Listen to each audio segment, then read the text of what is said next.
Uno de los factores principales de riesgo para el desarrollo de la demencia, sobre todo, es la edad. A medida que envejecemos, tenemos una mayor probabilidad de desarrollar demencia.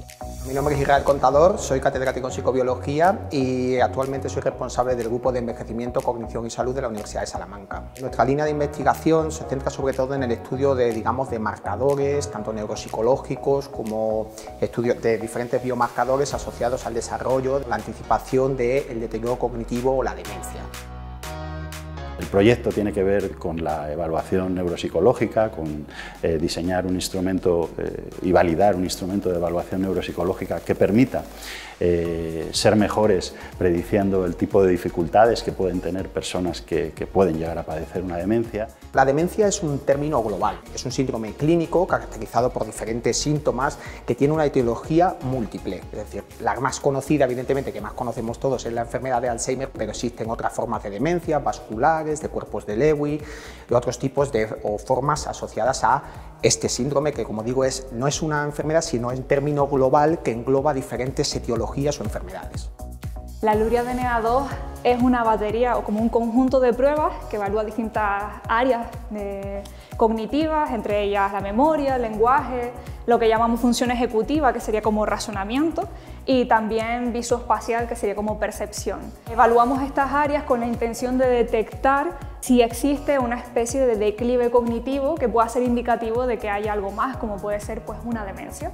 Está dirigida para personas adultas mayores y en específico lo estamos aplicando a partir de 55 años. Se ha intentado quitar un componente específico que es el de lectoescritura, y esto lo que hace es ayudar a esas personas mayores que han tenido un bajo nivel educativo a poder someterse a estas evaluaciones sin que sea necesario que sepan leer y escribir. Es una ventaja que ofrece la LURIA-DNA2 con respecto a otras baterías o a otras escalas que se aplican en la clínica y que requieren que la persona escriba o que lea.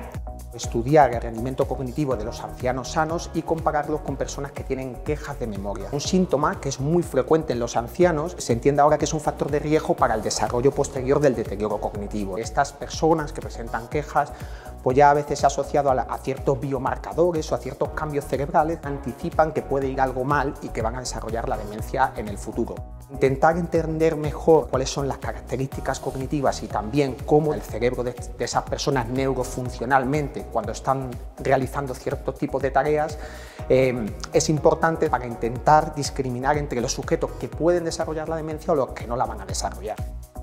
No solo tenemos puntuaciones cuantitativas, sino también observamos cómo la persona se comporta y hacemos una evaluación de carácter más cualitativo para poder sacar como un perfil mucho más integral de lo que le está ocurriendo realmente a la persona en concreto. A partir de ahora la intención va a ser pasar a este estudio con una técnica de neuroimagen donde veamos cómo se activan distintas áreas cerebrales cuando administramos esta batería. Nuestro interés es contribuir a ese proyecto de investigación desde distintas líneas de trabajo.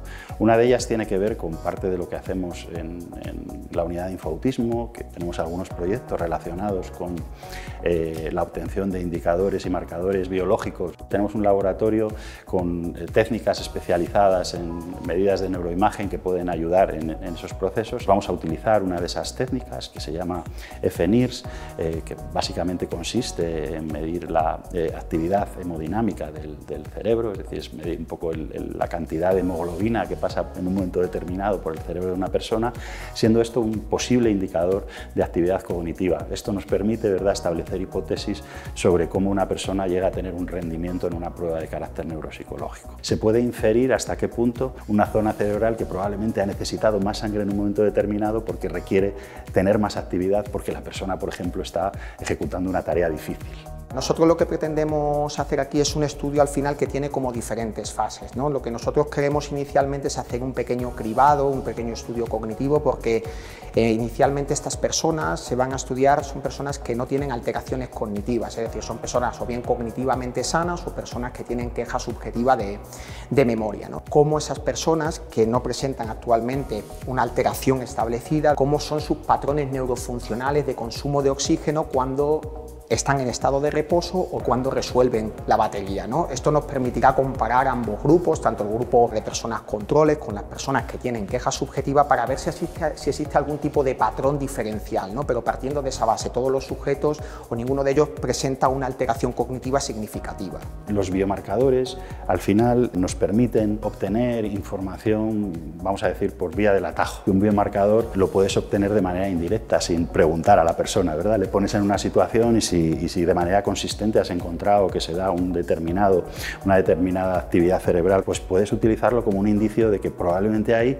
en el futuro esa persona pueda llegar a desarrollar algún tipo de trastorno del neurodesarrollo, ¿no? Te permite predecir qué va a ocurrir sin tener que a priori invertir demasiados recursos, o en algunos casos cuando no puedes invertirlos porque la persona verdaderamente pues, no puede ser evaluada por medios más complejos, ¿no? Esto en el caso de las demencias también sería muy interesante, ¿verdad? Porque en muchos casos pues, digamos, las personas con demencia, la ejecución neuropsicológica puede estar muy deteriorada y tal vez puede haber marcadores neurobiológicos que te permitan poder determinar algunas cuestiones importantes, sobre todo planificar los apoyos necesarios para esa persona. Lo que intentamos es ofrecer a esos profesionales sociosanitarios una batería que ellos puedan aplicar, que sea entendible, que sea sencilla para ellos y también para las personas que están siendo evaluadas en ese momento. Esta batería sí que requiere un mínimo de conocimiento en el ámbito de la neuropsicología. Es una batería que tardamos alrededor de 35 minutos en aplicar en personas cognitivamente sanas. Estimamos que en personas con deterioro se tarde un poquito más, a lo mejor 40-45 minutos. Podría ser totalmente útil en un contexto de neurología, de centros de mayores, ámbitos sociosanitarios, tanto a nivel de Sistema Nacional de Salud, como centros privados, como públicos. Por lo general, estos experimentos de memoria o de lenguaje suelen aplicar muchos estímulos durante un tiempo muy prolongado, pasando una y otra vez una tarea de memoria. Entonces es algo distinto usar una batería en un contexto que se va a usar en un contexto clínico y ver cómo reacciona el cerebro ante eso.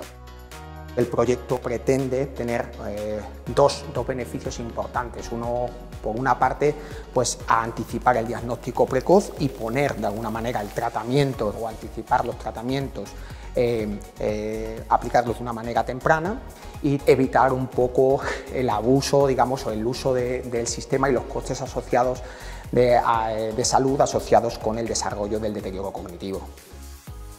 Tener instrumentos de evaluación más precisos ayuda en general a conocer mejor la situación de las personas, y cuando conoces mejor la situación de las personas y por qué se producen fallos cognitivos, esto ayuda también a planificar mucho mejor los apoyos que necesitan estas personas, ¿no? Hoy en día la palabra apoyos es importante, lo que necesitamos las personas en general son apoyos, obviamente cuando tienes algún tipo de dificultad cognitiva muchos más.